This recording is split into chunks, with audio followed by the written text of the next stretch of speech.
the industrial world is evolving. Welcome to the era of virtual commissioning, where high-fidelity digital twins redefine the precision of modern manufacturing. By coupling virtual plants with real control software like SCADA, engineers can validate every movement before a single physical machine is even built. This synergy significantly reduces shop floor commissioning time and de-risks design changes, ensuring a faster and safer transition from concept to production.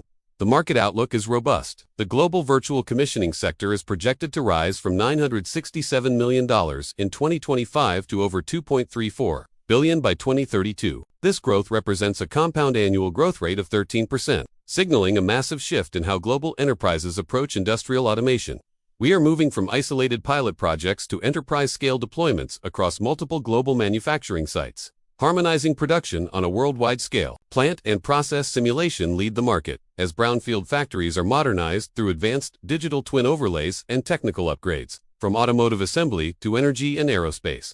Virtual commissioning is essential for managing the increasing density and complexity of modern automation. Market acceleration is particularly strong in Europe and North America, with a rapid expansion currently unfolding throughout the Asia-Pacific region. Industry leaders like Siemens, Rockwell, and ABB are driving this progress, fostering a culture of standardization across the engineering landscape. The shift toward reusable software blocks and engineering libraries ensures that complex processes reach maturity with unprecedented speed and reliability. By 2032, virtual commissioning will be the standard for a flawless physical startup, securing a more efficient future for global industry.